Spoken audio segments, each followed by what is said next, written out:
Thank you for coming. I truly feel honored. This is something that I've been working on for about a year and a half, 2 years, and it's something that kind of everything came together as far as the model was concerned. This is a model that kind of came out of a crisis that I went through. And it was something that was pretty much taking different parts of an experience and tying them together and coming up with something new. If I walk in and I talk about what we're pretty much going to be looking at today, first of all, I'm going to talk about what the model is. I'm going to go and take you into where it came from, which is really important. I'm going to talk about how it all works, and lastly, where I'm going to take it. So first of all, I'm going to walk right in to tell you what it is. InvestOut is a simple model, okay? What we do as a company is we take homeowners who know that their home could sell for more if renovated, and we partner them with investors, just like flippers, who come in, who add the value to the property. Once the property gets to the maximum sale price, the property is sold by the homeowner. Once the property is sold by the homeowner, the investors get their share, their input, their cost back, plus they get a share of that increased value of the property. So that's how the model works. That's how we fit in. We are a facilitator to the process. And you'll see how we kind of walk through each stage of how we're bringing the homeowners in, we're bringing the investors in. So we'll talk about that in a second. Now, how does that sound? Does that sound pretty clear, pretty simple so far? Okay, great. All right, so next thing, where did this come from? So the origins of the model. Now, it's very difficult to talk about the origins of the model without talking about two things. The first thing is a life-changing event. So we all go through life-changing events throughout our entire experience as far as going into middle school, high school, marriage, children. Those are all life-changing events. Now, I was thinking about that recently as I was going through some of my challenges, and I was thinking, what is the definition of a life-changing event? And for me, this is the definition. An event that redirects your norm. It changes your norm of your life, or it changes the path that you are on your journey. So how does that seem as a life-changing event? Can you relate to that? Yeah. Okay. Now, what about life-challenging events? Because we also go through those as well. This is my definition for a life-challenging event. An event or a series of events that positively or negatively impact the probability or the chances of you actually reaching that journey, that destination that you're traveling on. So you have that event, and it's either going to increase the likelihood that you're going to reach your goals, or you have it and it's going to decrease that likelihood. My daughter's in that situation right now. She's going through a life-changing event, and it's a positive one. She's actually preparing to go to college. She's taking her tests. She's doing her essays. So she's having to rise to the challenge of being able to get into a good college. That's a positive life-challenging event. She's challenged by that. Now, I've been through two serious life-changing events in my life. One was the death of my brother back in 97, or 79 as a matter of fact, to a drunk driver. And I was the one that found him on the road. Now, I was 12 years old at the time. So while it was a life-changing event for me, losing someone significant, it wasn't life-challenging because I wasn't in control of my own destiny. I was living with my parents. Everything was fine. And we just moved on and we changed our norm. My second life-changing event became a life-challenging event. That was a recent divorce back in 2010, where 3 months after asking for the divorce, I found myself out of the house. And at the time, it was such an impact in my life that everything was falling around me. Emotionally, I was shut down. I couldn't see my kids for 6 months. I was being drained from a financial standpoint. The lawyer said to me, first thing, open up your war chest. Well, I didn't realize that meant my 401k and all the savings I had created throughout my years of life. But I went through that event, and eventually I was able to see my kids again, and I was able to get them on weekends. And then I was able to move towards how do we liquidate the assets in our accounts. One of the things that we had to do as far as liquidating the assets is talking about the actual home itself and what do we do with it? How do we split it up? Now, in talking about that home, meanwhile, everything is going on. We're going through custody evaluations, we're going through psychological evaluations. So as I'm recovering from that and becoming stronger emotionally, we're having to deal with the house and what are we going to do? How are we going to sell it? I have an 1870 Victorian that needs a lot of work, but I started looking at this house and I started recognizing the fact that my house is actually 4 blocks away from the main drag of the restaurant. It's 2 blocks away from the R3 line. It's 1 block away from the bus stop, and it's 3 blocks away from, again, the trolley. So it's centrally located on a corner, and they're offering me $150,000 for this 3-story, 5-bedroom Victorian. And I knew it to be well over that realtor's appraised value. So I spoke to a flipper to see about what could happen as far as having him flip the property for me and increase the value. And he had just done a house, same footprint, right up the street from mine. He bought it for $150,000, ironically, but it was in a lot worse shape than mine. He actually went in and he put $150,000 into it. So now he's at $300,000 total cost in that house. He sold that house for $579,000. So now I'm not begrudging or saying anything bad about the investor. The investor made some great moves, opportunities worked out for him. So not hitting him at all. Now, the tragedy of the situation, the woman who lived there, I had known for years. And this woman needed the money from the house. And to walk away with $150,000 while this man had such clear profit on that property just didn't make sense to me. So that's when I started thinking about how do I minimize the challenges that I was going through. Again, things were stabilizing. I was getting more access to my kids. I now have my kids 50% of the time. But things were stabilizing, and now I'm starting to deal with how do I maximize the opportunity coming out of this. And the house was that opportunity. So I started, again, looking into that opportunity as far as how do I go and renovate my house. And I wrote a book on it. And then I started thinking there's got to be more. And I started thinking, how do I go and do consulting on this model? And I kept thinking there's got to be more to this. And I started moving into, why don't I create a portal where homeowners who need more money when they sell their home can upload very basic details of their property into the portal. And where my people can go and arrange and make it available for investors to come in to the portal and to actually go and submit proposals for the properties that are in that portal and allow those homeowners to decide what's the best opportunity for me from the sale of that house. So, how does this whole process work? Basically, we have 2 parties, obviously. We have the home seller. The home seller has to register the property. So here's a very simple page that allows the homeowner to actually log in and create a profile. And some of the basic information would include, obviously, the property address, the how much they believe the property is currently worth or before renovation value, what they believe the property could be worth based on the market value, and that could be coming from a realtor, how much they think the renovation would cost, as well as how much they believe they want from the standpoint of that increased value. This is what they register. A realtor can do the same exact thing. As a matter of fact, a realtor can upload multiple properties into the portal. Once they have their property registered into the portal, then you have the actual home evaluation steps where our company comes in and we walk through each stage, seller validation. Does this seller actually own the home that they're trying to sell? We go into property evaluation.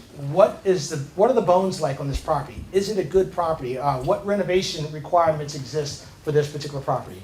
Next, we go into title and lien search. We want to make sure that, in fact, again, there's ownership and there's not a massive amount of debt that's going to be cost prohibitive as far as being involved in that deal. And lastly, we want to look at the market potential. Everyone wants to know how much this property could sell for once it's renovated. Once we actually go through those 4 criteria and we can guarantee these 4 pieces of information, then we'll approve it into the site, which means now that property becomes available. You can see just listings of different properties here. Once the property is available, then now the actual investor comes into the deal. the investor has the opportunity to create a profile. So here's a very simple profile of one particular investor, where you can see that first part of it, which would be her profile, her personal side. Who am I? What do I do? What are my likes, my dislikes? You can also see to the far right is what we call our partner levels, and we have a total of 5 levels that are available. But I'll get to that a little bit later on. But we also have KPIs here from the standpoint of how many properties has this person engaged in?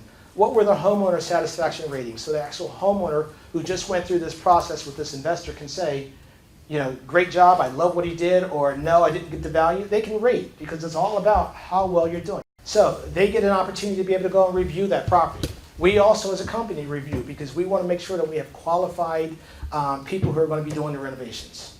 So we also will provide that rating. Next thing, we also have my story. This is that particular investor's story about what type of work they typically like doing. These are some of her designs and designs by room. So you can have an opportunity as a homeowner to be able to review the various things that this person has done to prior properties so you can see whether they're in fact a good match for me with my property.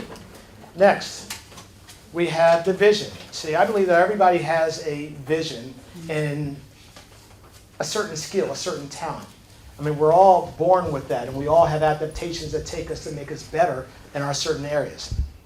Why not capitalize on that? Bring that into the site and communicate who you are and how you're going to be different from anyone else coming in to do that renovation. Lastly, we have reviews by prior homeowners itself, or by prior homeowners, exactly. It's them talking about their experience working with this particular investor. Now, next, once her profile is set up, then we go to the next thing. This investor wants to go and see the available properties. She can log in, she has her profile set up, she gets that opportunity to be able to search by her area and look at, for example, the distance from a certain zip code or the amount of money that she has to renovate. For example, we're looking at renovations that can start anywhere in the area of like $10,000 to $15,000, which means it gives investors that don't have a great deal of money, cash saved up, to be able to start moving towards getting involved in smaller projects. And as you're building more projects, smaller projects, then you're actually increasing your savings, and now you move on to larger projects. So that's why we search in a number of different ways. Next, we also have the actual properties itself. Now, if this particular person is looking at a property, let's say she chooses one. She goes in, she's selecting a property, she can see certain details associated with that property. For example, she can see the pictures and walk through all the different photos that were uploaded by our administrative team. She can go through and she can see the dimensions of the house because our facilitators have all done that. We've all collected that information. We've standardized it and made it available. Also, that description of the property. She can also see just the key information about the property, the rooms and so forth. But as you notice down the bottom there, that's where that title search is. That's where that comparables report is. That's also where that inspection report is. It's all available for that investor to be able to review that even before they come and look at the house. The next thing is any videos that our administrative team walks through that house and takes, so you have a much better picture, whether you're flipping houses from Jersey or whether you're in Mexico and looking at properties in the Southeast Corridor. You know, it gives you the opportunity to really get intimately involved in what's going on in that property. The next thing is, she's interested in that house, the house that we just saw. So it gives her an opportunity to be able to go and submit that proposal. Now there's 2 types of proposals that can happen in this situation. The first one is, you don't have to submit a proposal at all. If you just want to go and say, this is how much I think it's worth, this is how much I believe we can get it to, this is my cost, then you can submit that information. And if that investor, or excuse me, that homeowner is interested in that offer, it's sealed like that. This is basically that. But I think we're actually moving in a direction whereby once you're refining your skills and you're getting better and better at what you're doing, you want to differentiate yourself. So now I'm talking about the proposal development. That proposal that's being created is something that specifically and uniquely is you. It's your past experience as far as doing home renovations, but also your specific designs as far as what you would do with this property. And it's the goal to be able to present that property in such a way that you're going to be able to convince that homeowner that you're the person to go with. Because it's all about, how many people have seen those TV shows where people walk in and they're like, well, I don't like the color. or the carpeting. A lot of people don't have the vision They don't. that God gave a billy goat. I mean, they just can't see anything. And this is about communicating what could be within that space for those who can. So we also have the cost. How much are you going to spend, and what's your breakdown on that cost for that property? Property is awarded. That's because that homeowner says this is the best deal for me, based on the amount of time, based on the cost, based on that projected sale, as well as even bigger, how much of the split of that increased value I'm going to get. Next, the home renovation is performed.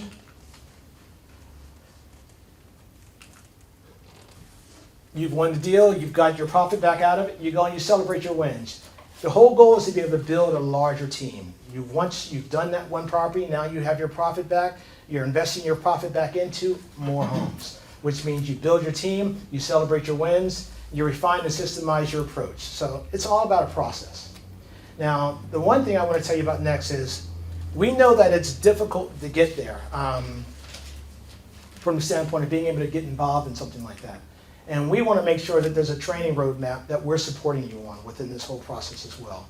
Which means as we do our approach, we actually do the training. We help you, take you through the navigation. We spend time with you, walking you through how do you use this tool? How do you upload properties? How do you upload the details, your proposals for properties? We also go, and this is all free, we also go and we do the math.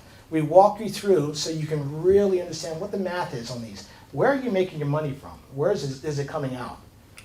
We're also looking at the legal agreements. Now, we buying these properties from the standpoint of being able to protect them from A, that person walking away from the deal, B, someone else moving into the property, or a person selling your profit right out of you. We protect it, we buy the property, and it's important that you know how this is done as well.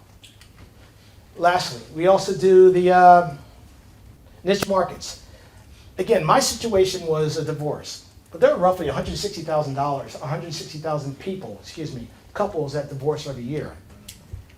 If you look at the total flipping market, it's just a little bit bigger than that. So right alone, houses that are involved in a involved in a divorce, there's a lot of them. If you look at also the fact that if you have a home that has issues such as plumbing, leaks in the roof, electrical, and that property cannot pass inspection, then you won't even be able to sell it and get FHA financing on that house, which means you're disqualifying a lot of potential buyers, because a lot of times those homes have to be sold as cash. And right off the bat, you're losing a lot of profit out of that house because you can't sell it to the regular buyers. So we want to teach these things, and we want to help you to go after those types of people.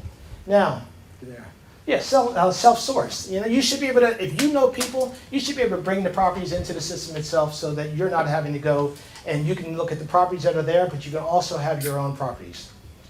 These are just a list of some of the courses that we actually want to teach within the program, because, again, it's more than just a matter of flipping one house. The goal is to be able to scale your business to get it to such a point that you've got such user ratings from homeowners that the next homeowners look at you because you've got great ratings. And then you've got more properties coming in for you to be able to renovate, and you've put your systems in place to be able to do those properties. Hi, how you doing?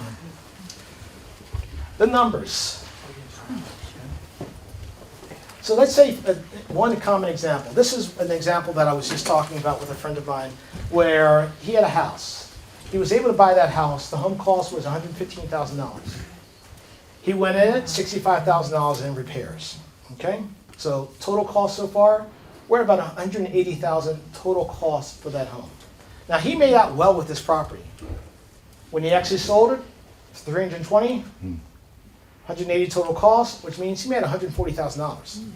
He did very well in that particular deal, and that's a traditional flip. Okay? That's hard to compete with. Now, when you look at it from a wholesaler standpoint, what a wholesaler will do is they don't actually spend any money. They will go over and they will find a homeowner who wants to get rid of their property, and I like to say who needs to, because oftentimes it's not a matter of want. We just need to do this. And he'll say, well, you wait a minute. I will find a buyer for that home, and if you sell it at this price. That homeowner says, okay, we'll do that. You find a buyer for my home, then you can have it at that price. I'll sell it. And that person will go over and find someone who will pay them more for that home, which means that that wholesaler is taking the price above what that homeowner is going to get. So that wholesaler is really taking profit out of the deal, and they're not doing anything other than just connecting people. You know, that's a considerable amount of profit that could, again, be with that homeowner. So if we consider a deal like that, where we've got $50,000, let's say the deal didn't go like this, it went with 115, and the person found it from a wholesaler, so they had to pay $50,000 more, and my slide's a little bit off, but the total cost now comes out to $230,000 because you added that wholesaler in there. Now, $320,000 sale price of that house, which means you got total $230,000 for that cost, which means it ultimately comes out to $90,000 in profit. That's all they're going to make out of that because, again, that $50,000 didn't go to the homeowner. It went to a wholesaler who didn't do a lot of value for the money that they got for that property. Okay? So what if we did this a little bit differently? We did a 50-50 split. A 50-50 split is when a homeowner and the investor are going to share the increased value of the property 50-50. It's as very simple as that. So now, what does it look like from a profit standpoint? This is the same exact scenario that we talked about before. Now, let's split this up a little bit. Let's say the homeowner, they get their $115,000 back because that was the amount of money that was before the renovation. But they're also getting $70,000 because it's that $40,000 split, 140 split. $70,000 to the homeowner, total profit $185,000, investor $65,000, plus another $70,000. They're walking away with $135,000. And that's still killer profit when it comes to actually doing a renovation. In addition, because that homeowner now, yes sir. I don't quite understand why the homeowner gets a profit of 115, given the fact that they would sell it and get 115, but if they don't sell it and they're part of a project, then they just have the stake equity of their property. Well, that is that working? Okay, it's not working on TV. Okay. That 115,000 was the original amount that the price was valued at. Okay, and so they get that. That's theirs. We all agreed. You as a seller, me as an investor. Minimum value of this house right now, as it currently sits, is 115. So you've got that locked in. That's yours. You don't have to do anything else as a homeowner. But when I renovate that home and I add value to it, now that value is a lot more. When we sell that house, or when you sell that house, we split that increased value. And that's why that homeowner got an additional $70,000. Just retains the 115 that they would have gotten. Exactly. Plus the addition. So you can see that's a strong incentive for homeowners to want to say, let me find someone who want to do this deal. And I'm sure everyone's familiar with the yard signs, we buy ugly houses and so forth. Who wants to really do all that work? Yes, sir. This would have been helpful. I was negotiating about a month ago. But the thing that I found is the homeowner was so pressed to get a cash offer right away that I just had to let it go. It was like a day. I was about to bid the next day, and he just sold it for less than what I was going to give him. And I think, let me answer that one question. Okay, thank you. I think you're right about that. But I think, and I was talking to a flipper who was dealing with properties, and we were talking about the money, and she was saying to me, they don't really care. They just want out. And it kind of caught me off guard because I'm sitting there thinking, who doesn't want more money from their asset? I mean, it's an asinine statement. They don't care about money.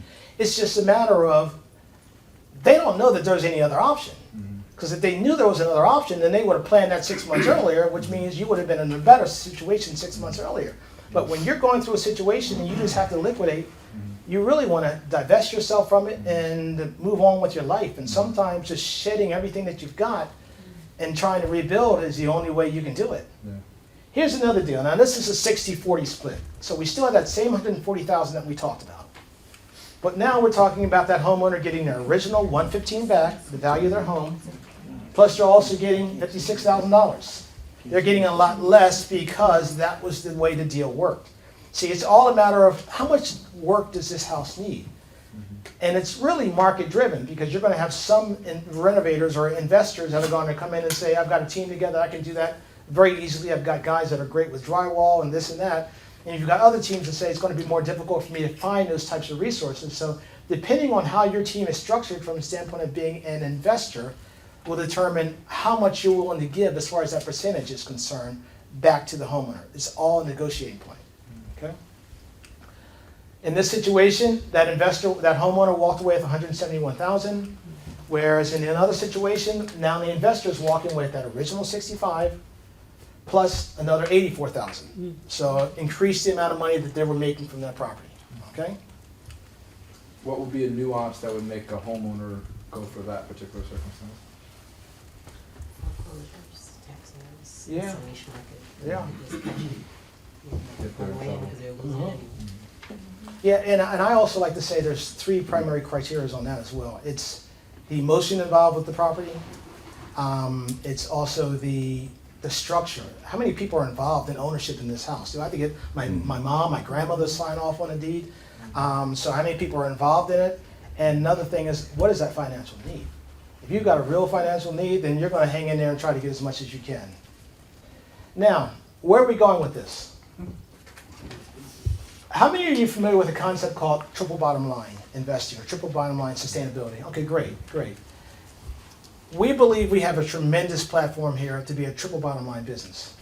First of all, our key stakeholders. We've got 5 key stakeholders that are involved in this deal. When you look at these key stakeholders, the primary ones are the homeowners. They need to make more money when they sell their homes. That's their pain point. Also the investors.